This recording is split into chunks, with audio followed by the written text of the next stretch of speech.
Te damos la bienvenida a la Comedia de la Vida, un espacio para compartir historias que nos conducen a nuestro mundo interior con la finalidad de encontrar los tesoros ocultos que nos habitan. A partir de este momento, contigo, Alejandro y Alejandra.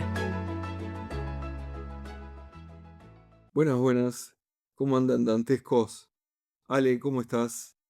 ¿Cómo estás, Alejandro? ¿Cómo andan nuestros queridos escuchas los dantescos? Nuevamente en otro episodio de esta divina comedia, el cuarto de la saga de la economía del alma. Bueno, el último también, ¿eh? Así que quédense tranquilos que de este tema por un rato no vamos a hablar más. Bien, acá estoy atándome el pelo para que no me vuele el viento. Ah, me imagino, sí.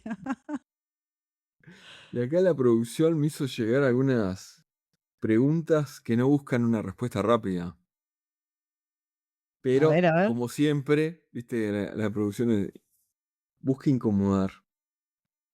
¿Qué harías si para salvar la vida de uno de tus hijos tuvieras que sacrificar poco a poco la libertad del otro? ¿Hasta dónde llega el amor de un padre? ¿Y dónde termina la generosidad y dónde comienza la injusticia? Yo sé por dónde venís. Hemos hablado en un De algún episodio. caso, ¿no? Sí. Hemos hablado. Bueno, hoy no vamos a hablar de personas egoístas, porque ¿para qué? No vamos a hablar de relaciones tóxicas, que también ya hemos hablado. Ni siquiera vamos a hablar de personas que no aman. Vamos a hablar de algo mucho más difícil. Vamos a hablar de personas que aman profundamente y que, bueno, precisamente por ese amor terminan rompiendo el equilibrio de quienes más quieren. Porque existe una idea que atraviesa toda esta serie y es que el amor no basta. Y quizá esa sea una de las frases más difíciles de aceptar, porque si amar fuera suficiente, no existirían familias destruidas, que las hay muchas. No existirían hijos alejados de sus padres, que los hay muchos. No existirían matrimonios que comenzaron llenos de ilusión y terminaron llenos de resentimiento, que también los hay muchos. Entonces, claramente algo más tiene que existir. Bueno, damos la bienvenida al último episodio de La economía del alma, un espacio para mirar aquello que casi nunca nombramos, las cuentas invisibles que sostienen y muchas veces rompen los vínculos que más nos importan. Vamos por Exacto. ello. Vamos a por ello. A por ello. Vamos a empezar a usar la imaginación. Quiero que nos imaginemos juntos una escena. Vamos a imaginar una pareja joven, que después de mucha ilusión nace su primera hija. Con el tiempo empiezan a descubrir que la niña padece una enfermedad gravísima. Obviamente los médicos hacen todo lo que está a su alcance, pero aparece una noticia devastadora. La única posibilidad de prolongar su vida es que nazca otro hijo genéticamente compatible, lo que significa que hay que hacer determinada selección para que esto suceda, para poder donar sangre, donar médula, donar tejido y con los años incluso órganos, si esto fuera necesario. Y entonces esos padres toman una decisión. ¿Y cuál es la decisión? Traen otra hija al mundo. No porque la deseen únicamente por sí misma, sino porque también puede salvar a su hermana. Y aquí vamos a detenernos un instante, porque en esta historia no hay villanos, no hay maldad.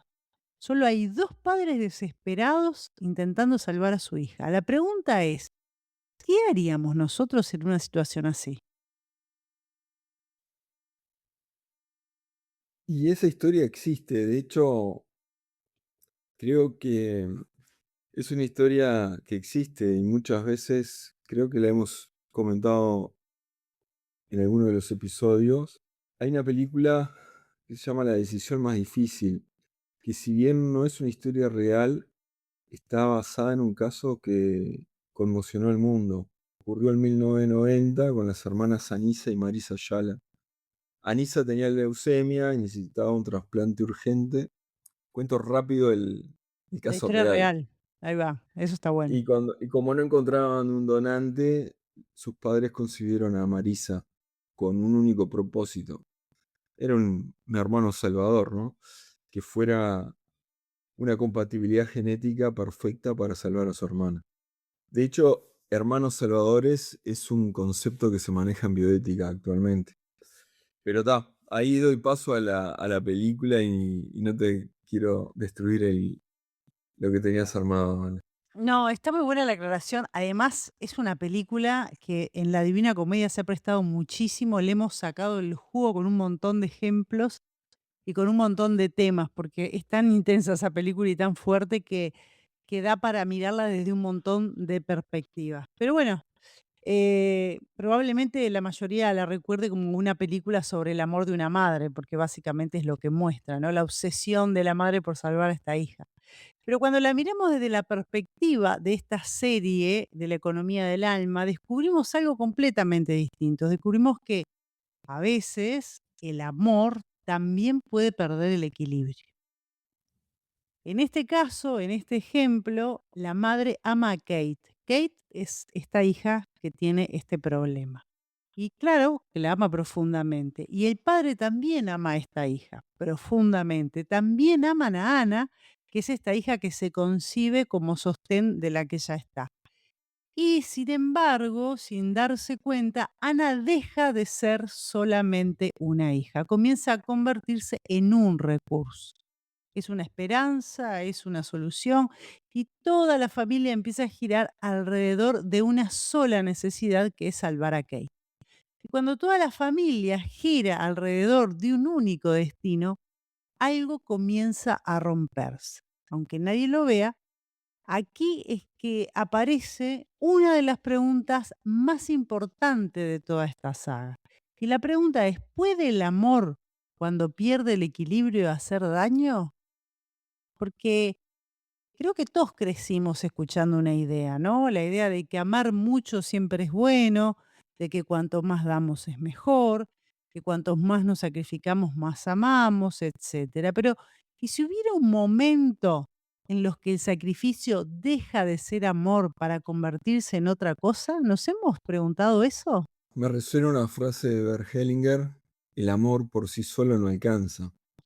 Lo cual es contraintuitivo, ¿no? Porque estamos acostumbrados a que la frase hecha de que el amor todo lo puede, el amor todo lo cura. Ahí vamos. Sí, de hecho, para mí eso es uno de los mayores aportes de Bert Hellinger. Entender que solo con amor no se puede funcionar. ¿Por qué? Porque el amor necesita orden. Porque cuando el orden desaparece, el amor empieza a producir sufrimiento. Esta afirmación puede parecer escandalosa, sobre todo para todos los que la escuchan por primera vez. Si escuchan este programa a menudo, no la escuchan por primera vez, pero quizás alguno lo esté escuchando por primera vez a la Divina Comedia y esto puede resultar raro. Entonces, la pregunta sería, ¿cómo que el amor necesita orden? ¿No alcanza con querer mucho? Y bueno, Hellinger nos mostró que no, porque existen leyes invisibles que sostienen los vínculos. Cuando esas leyes se respetan, el amor circula. Cuando se rompen, el amor se convierte en peso. Nosotros en otros programas hemos dado el ejemplo de las cañerías y el amor estaría representado por el agua. Si las cañerías están desordenadas y van para cualquier lado, el agua, que sería el amor, no llega a donde tiene que llegar. De la misma forma podemos pensar en una orquesta, por ejemplo, ¿no? Todos los músicos pueden ser extraordinarios, maravillosos en su instrumento. Todos pueden tener las mejores intenciones, pero si cada uno toca cuando quiere, la música va a desaparecer. No porque falte el talento en cada uno de estos músicos, sino porque falta orden. Y la familia funciona de una manera análoga. No basta con amar, cada integrante necesita ocupar el lugar que le corresponde. Y eso es lo que Hellinger observó durante décadas. Cuando un hijo comienza a ocupar el lugar de un padre, aparece el sufrimiento. Cuando una madre convierte a un hijo en un sostén emocional, aparece el sufrimiento. Cuando alguien carga con responsabilidades que no le corresponden, aparece el sufrimiento. Entonces, no se trata de que esa persona sea débil. Se trata de que está sosteniendo un peso que no es suyo y que nunca lo fue y que tampoco lo va a ser. Por lo tanto, no hay otra opción que vivir el sufrimiento. Y acá volvemos, Ale, al caso de Ana. Ella no pidió convertirse en la esperanza de la familia. No eligió ser quien debía donar sangre ni médula, ni someterse una y otra vez a procedimientos médicos. Pero el momi- de- desde el momento mismo de su nacimiento, su existencia quedó ligada al destino de otra persona, de su hermana. Exacto. Y aquí aparece algo que es realmente fascinante. Sus padres jamás dejaron de amarla, pero sin querer dejaron de verla completamente. Porque cuando toda la atención está puesta en quien sufre, los demás empiezan a desaparecer. Y eso ocurre muchísimo más de lo que nosotros imaginamos. No hace falta tener una enfermedad terminal. Sucede en familias donde, por ejemplo, un hijo tiene una adicción, donde uno de los hermanos presenta una discapacidad, donde un padre enferma durante años. Todo el sistema comienza a reorganizarse alrededor de esa situación, alrededor de ese dolor. Y casi siempre alguien queda invisible en esa situación. Entonces, quizás muchos de nuestros oyentes estén pensando, eso no tiene nada que ver conmigo, pero hay que observar, quizás sí. Vamos a imaginar una familia cualquiera. Uno de los hijos tiene enormes dificultades en el liceo, en el colegio, donde sea. Entonces, toda la energía de los padres empieza a dirigirse hacia ese chico. Las conversaciones, las reuniones con maestros, los apoyos, los profesionales que acompañan, las preocupaciones. Mientras tanto, el otro hijo nunca da problemas. ¿Por qué? Bueno, porque saca buenas notas, porque es independiente. Y todos dicen, qué suerte, él no necesita nada. Pero un día, ya de adulto, ese hijo confiesa algo que nadie esperaba. Y dice algo así como, nunca sentí que hubiera un lugar para mí. Sus padres lo amaban, de eso no hay duda. Pero el equilibrio del sistema se rompió y él aprendió una lección silenciosa. Para que me miren, tendría que sufrir. Qué brutal. Y capaz que acabamos de descubrir algo enorme. Las relaciones no siempre se destruyen por falta de amor, sino porque el amor pierde el equilibrio. Alguien comienza a cargar con un destino que no le corresponde, una mochila ajena. Alguien deja de ocupar su lugar porque el sufrimiento de uno termina absorbiendo la vida de todos. Es como si una casa tuviera una sola luz encendida. Toda la familia termina viviendo en esa habitación. Así es. Y entonces aparece una pregunta un poco más profunda. ¿Y qué es lo que ocurre cuando esa ruptura del equilibrio no nace dentro de una familia, sino que llega desde afuera? ¿Qué sucede? Como cuando, por ejemplo, hablamos de una guerra, que es la que rompe para siempre la posibilidad de intercambiar amor. Porque no todas las heridas comienzan en una casa. Algunas comienzan, por ejemplo, en un campo de batalla. Y cuando esos hombres regresaron, ya no eran los mismos, pero sus familias obviamente que tampoco. Vamos, vamos a pensar, a charlar sobre historias de jóvenes que volvieron de Vietnam, por ejemplo, ¿no? También de los chicos argentinos que regresaron de Malvinas, que este caso para nosotros es más cercano. Y vamos a descubrir que las guerras no terminan cuando se firma un armisticio. Muchas veces continúan durante décadas en el interior de cada ser, en el interior de cada familia. Porque cuando el intercambio de amor se rompe, la paz exterior ya no alcanza para devolver la paz del alma. Vamos a hablar un poquito de la guerra de Vietnam. Después de la guerra de Vietnam, la sociedad estadounidense se enfrentó a una realidad difícil de comprender. Miles de jóvenes habían regresado, habían vuelto físicamente, claro, pero una parte de ellos parecía haberse quedado en otro lugar. Volvían a sus casas, volvían con sus familias, volvían con sus padres, volvían con sus parejas, pero algo profundo había cambiado. Muchos ya no podían volver a conectarse. Es tremendo esto, o sea, no pueden hablar, no pueden explicar lo que vivieron. Algunos se aislaron, otros tenían una enorme dificultad para integrarse nuevamente a una vida cotidiana que desde afuera parece normal. Y aquí aparece una pregunta fundamental. ¿Qué ocurre cuando una persona recibe amor, pero ya no puede recibirlo? Es como que tenga esa puerta cerrada. ¿Qué pasa ahí, no? Es como tener el músculo de recibir atrofiado, ¿no? Esto toca directamente el corazón de esta saga que estamos haciendo. Muchas veces pensamos que el problema del amor está en quien no da, pero también hay otra posibilidad, que alguien quiera dar, pero haya perdido la capacidad de recibir, lo que estábamos diciendo recién.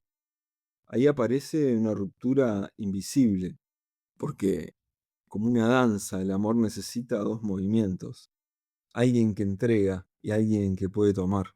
Exacto. Es como el empuje de manos que hablábamos en el episodio pasado. Así mismo. Y aquí podemos hablar nuevamente de Víctor Frank, ¿no?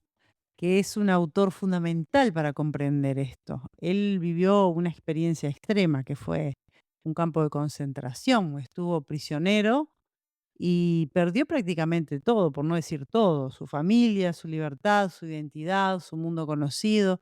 Y sin embargo descubrió algo extraordinario. El ser humano pueden quitarle casi todo, pero existe un espacio interior que puede conservar. Y ese espacio interior es el sentido.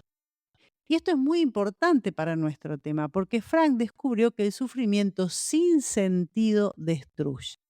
Pero el sufrimiento integrado dentro de una historia puede llegar a transformarse. Entonces la pregunta para un veterano de guerra no es solamente qué te pasó, también es qué significado pudo tener aquello que viviste.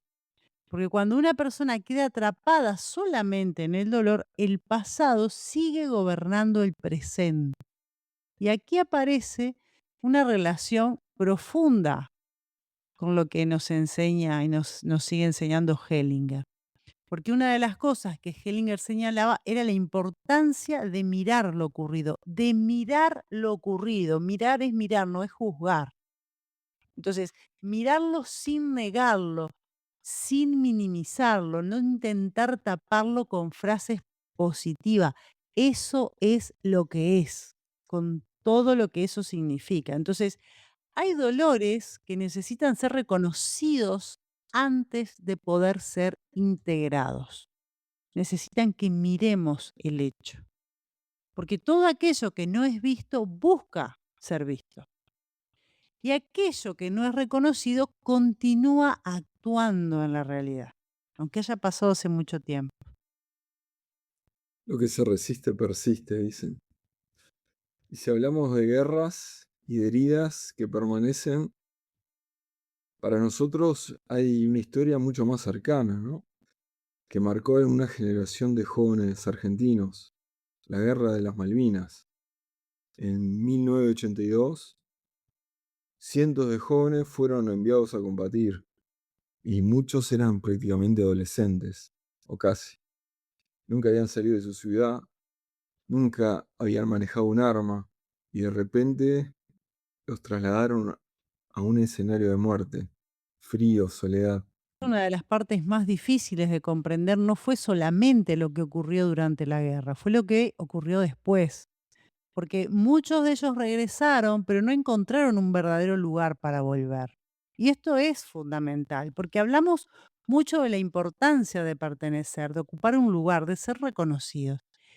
Y cuando estas personas vuelven de la guerra, no pueden ocupar ningún lugar, no están allá, no están acá. Eh, y muchos jóvenes vuelven sintiendo exactamente lo contrario, es decir, no hay reconocimiento. Aquello que habían vivido además no podía ser contado, porque nadie quería escuchar. ¿Quién quiere escuchar esas atrocidades? Y tenían que continuar como si nada hubiera pasado. Entonces es muy difícil integrarse en su totalidad cuando hay todo un evento que hay que borrar. Me tengo que integrar por partes. Tremendo. Los chicos volvieron, los que volvieron, a un país que no sabía qué hacer con ellos. Imaginemos por un momento a un joven de 19 años. Hasta hace unos meses estaba jugando al fútbol, con sus amigos, decidiendo qué iba a estudiar. Estaba con su novia, pensando en su futuro. y de un momento a otro vive experiencias que ningún ser humano debería vivir. Ve morir compañeros, siente miedo, hambre, siente que se puede morir y vuelve. Y la sociedad, manejate. Eso es lo que le dice. Una parte de él sigue detenida en las islas, ¿no? Sí, y aquí aparece una pregunta muy profunda. ¿Cómo vuelve alguien a recibir amor cuando siente que nadie puede comprender lo que vivió? Porque recibir no es solamente aceptar un abrazo, recibir implica sentirse visto, sentirse reconocido, sentirse legítimo. Y muchos veteranos cargaron durante años con una sensación de invisibilidad. Acá entra otra mirada fundamental de Jung. Jung hablaba de la sombra, aquello que rechazamos, que no queremos mirar. No queremos mirar porque resulta demasiado doloroso. Y acá, en la guerra, es como una sombra colectiva, ¿no? Todo aquello que una comunidad prefiere no mirar de sí misma. Y lo que, como decíamos hoy, lo que no se mira no desaparece, solo cambia de forma. Sí, porque a veces no solamente las personas tienen dificultades para mirar su dolor, también las comunidades, también los países. Una sociedad puede preferir no mirar una herida. Puede decir, ya pasó, hay que seguir, no hablemos más, esto pertenece a otro tiempo, pero lo que no se integra queda separado y aquello que queda separado sigue buscando una forma de expresarse, porque al quedarse separado queda fuera del equilibrio. Ese rechazo hace que me corra. Y esto también lo podemos aplicar a las familias. ¿Cuántas veces ocurre que alguien atraviesa un dolor enorme y la familia decide no hablar? Se calla para proteger. A veces protegemos tanto que dejamos a alguien completamente solo con su historia. Nadie calla para hacer daño. Sería un silencio bien intencionado. La persona queda sola con algo que necesita ser compartido en realidad. Y aquí volvemos al eje del programa, que es el equilibrio. Porque para Hellinger existe algo fundamental. Todos necesitamos que nuestra historia tenga un lugar. Nuestros dolores, nuestros sacrificios, nuestros destinos difíciles. Entonces, cuando algo queda excluido, el sistema pierde el equilibrio. Y esto no significa quedarse atrapado en el pasado, significa hacer algo que es muchísimo más sano, que es mirarlo, reconocerlo, honrarlo, para después justamente poder continuar con todo. Es como decir, esto también soy, esto también forma parte de mí. Porque una persona no puede construir plenamente su futuro si tiene una parte de sí misma luchando contra su pasado. Hay algo que es muy interesante y que conecta esto con todo lo que hemos venido hablando, lo del dar, lo del recibir y lo del equilibrio. Y es que muchas veces creemos que ayudar a alguien es darle algo, es darle una solución, es darle un consejo, una respuesta, pero hay momentos donde la ayuda más profunda es otra y es simplemente estar presente. Es decir, lo que viviste importa, tu dolor tiene un lugar, tu historia merece ser escuchada. Hay, en una en uno de los tantos libros que leí de Bert Hellinger, él creo que decía que cuando se pierde un ser querido, el que mejor acompaña es un perro, porque justamente está ahí con su presencia y no dice nada. No te da palabras, nada, solo está ahí. Es eso lo que el dolido necesita, la presencia, es eso. Quizás esta sea una de las formas más profundas de recibir, ser recibido por la mirada del otro. Alguien que nos dice, te veo, simplemente eso. No necesito arreglarte, no necesito cambiar tu historia, simplemente puedo estar contigo. Campbell hablaba del regreso como la etapa más difícil del viaje del héroe. No basta con sobrevivir a la aventura, hace falta alguien del otro lado esperando, capaz de reconocer lo que ese viaje costó. Exactamente.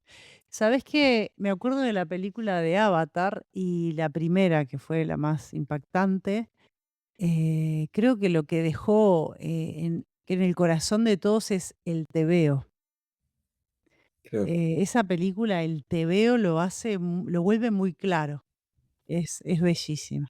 Pues, en definitiva, seguimos adelante, ¿no? Hoy recorrimos 2 guerras, la guerra de Vietnam, las guerras de las Malvinas, entendiendo un poco la perspectiva de los que vuelven. Pero también, en realidad, hablamos de algo que es mucho más amplio. Hablamos de todas las personas que cargan historias que nunca pudieron contar, de todos aquellos que volvieron de un lugar difícil, pero nunca encontraron realmente dónde volver. Y quizás la gran enseñanza sea esta: el equilibrio no consiste en que nada doloroso ocurra, porque la vida es así, es inevitable el dolor en la realidad, en la vida de cada uno. El equilibrio consiste en que aquello que ocurre pueda ser integrado, pueda ser mirado, pueda encontrar un lugar. Y bueno, volvemos a lo mismo, ¿no? Durante toda esta saga hemos hablado del equilibrio, pero quizá hemos estado mirando solamente una parte pequeña del fenómeno. Hablamos de padres e hijos, de parejas, de relaciones, pero existe un lugar donde el desequilibrio alcanza una dimensión muchísimo mayor.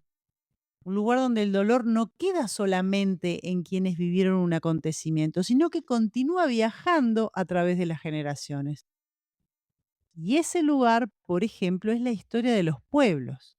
Y para hablar de esto tenemos que hablar de Bert Hellinger, porque antes de desarrollar su trabajo con familias, Hellinger tuvo una experiencia que marcó profundamente su vida, que fue sacerdote católico y misionero en Sudáfrica durante muchos años. Allí convivió con comunidades zulúes y comenzó a observar algo que luego sería fundamental en su pensamiento, y es la importancia de los rituales, la pertenencia, la reconciliación, la manera en que una comunidad mantiene vivo ese equilibrio. Y también hubo otros hechos que atravesaron su mirada. Y quizás ahí está la clave de por qué Hellinger pudo ver lo que otros no vieron, porque no lo miró desde la teoría. Él vio su juventud dentro del contexto del nazismo, fue soldado durante la guerra, fue capturado, estuvo prisionero. Perteneció a una generación que cargó con una de las heridas más profundas de la historia humana. Sí, cuando años después comenzó a trabajar con familias alemanas, encontró algo que lo impactó profundamente. Y es esto que es tan sencillo. La guerra había terminado, pero la guerra seguía dentro de muchas familias. No solamente en los sobrevivientes, sino también en los hijos y en los nietos. Esto es brutal. Acá empieza a aparecer una pregunta de ¿qué sucede con los hijos de quienes cometieron grandes atrocidades? ¿Qué sucede con los hijos de quienes fueron víctimas?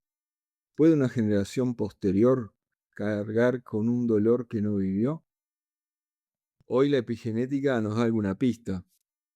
Bruce Lipton hablaba que la experiencia de una generación puede dejar marcas biológicas en la siguiente. El cuerpo también hereda, no es solo una metáfora. Exacto. Hellinger trabajó con familias nazis, con hijos, nietos y también con familias judías y bueno, también hijos y nietos y el trabajo que hizo fue bellísimo. Y observó algo muy particular, que muchas familias alemanas tenían silencios, abuelos que nunca hablaban de lo ocurrido, padres que escondían historias, hijos que sentían una culpa que no comprendían, personas que rechazaban profundamente a sus propios padres sin saber exactamente por qué. Es brutal esto. Y aquí aparece uno de los conceptos más importantes de su trabajo, ¿no? Lo que ya hablamos, la pertenencia. Para Hellinger, todo ser humano pertenece a un sistema y cuando alguien es excluido, cuando una persona, un hecho o un destino es negado, el sistema busca recuperar ese equilibrio. Y esto es muy profundo porque significa que una familia puede intentar olvidar algo, pero el alma familiar no va a olvidarlo nunca. Entonces, una tragedia negada, una víctima olvidada, un perpetrador rechazado, una historia que nadie quiere mirar puede seguir actuando silenciosamente en las generaciones siguientes. De hecho, sabemos que es así. Sí, hay una idea que a veces nos resulta difícil de aceptar. Reconocer a alguien, integrarlo, no significa justificarlo. Mirar a alguien no significa probar lo que hizo. Hellinger planteaba que para sanar una herida, primero hay que reconocer que ocurrió. No se puede negar. Exacto, muchas veces creemos que sanar significa elegir un lado de la realidad, un lado de la historia, un bando.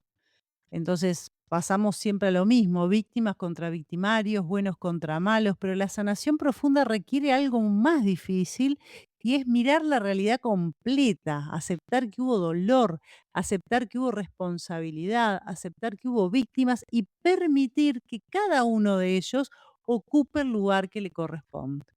Esto también ocurrió con muchas familias judías sobrevivientes del Holocausto, personas que sobrevivieron a experiencias inimaginables, pero muchas veces no pudieron transmitir ese dolor, porque después de sobrevivir la prioridad era seguir viviendo, construir, crear una familia, seguir adelante.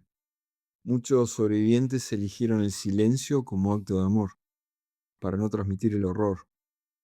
Pero los hijos y nietos muchas veces crecieron sintiendo algo que en verdad no podían explicar. Es como una tristeza profunda o una sensación de peligro permanente, una necesidad de proteger a todos, un miedo que parecía no tener origen. De hecho, de todo esto nosotros hemos hablado, incluso con casos que yo he tenido en consulta, hemos hablado en otros episodios, ¿no? Esas sensaciones que parecen que están en el cuerpo de personas que nunca estuvieron en una guerra. Y aquí aparece algo fundamental, y el equilibrio no consiste en borrar la memoria, el equilibrio consiste en darle un lugar correcto. Porque cuando una persona dice, yo no quiero saber nada de eso, quizás cree que está dejando atrás el pasado, pero muchas veces está dejando una puerta abierta para que ese pasado siga actuando.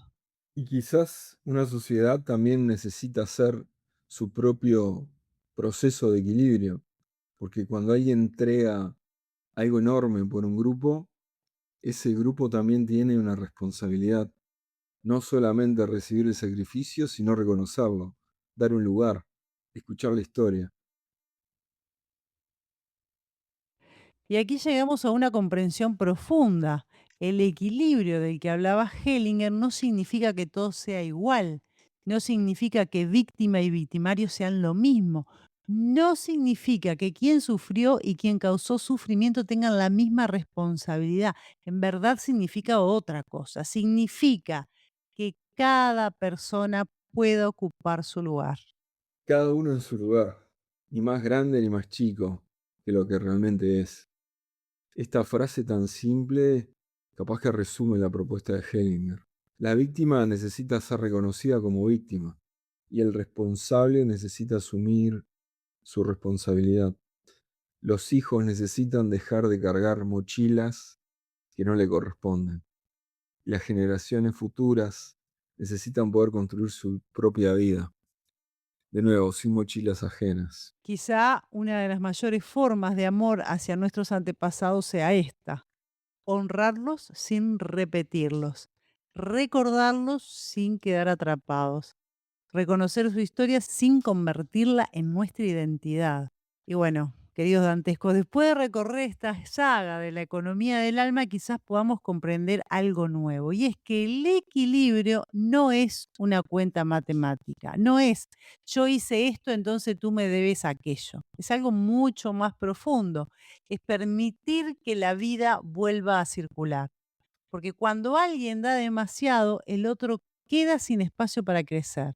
Cuando alguien recibe sin poder agradecer, el vínculo se debilita. Y cuando una generación carga con un dolor que no le pertenece, la vida pierde movimiento. Pero cuando cada uno puede mirar su historia, cuando cada uno puede reconocer lo que ocurrió, cuando cada uno puede tomar su propio destino, algo comienza a ordenarse. Es lo que el Tao llama fluir con lo que es. Aquello que decíamos, si llueve, llueve. No forzar, no negar, no cargar con lo que no corresponde. Simplemente dejar que cada cosa ocupe el lugar que le pertenece.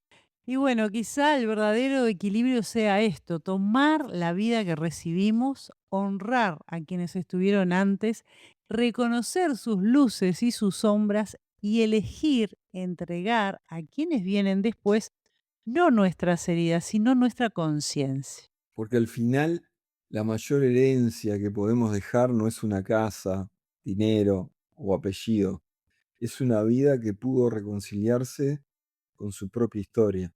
Y esa herencia, a diferencia de la casa, el apellido, no se hereda por sangre, se hereda por ejemplo.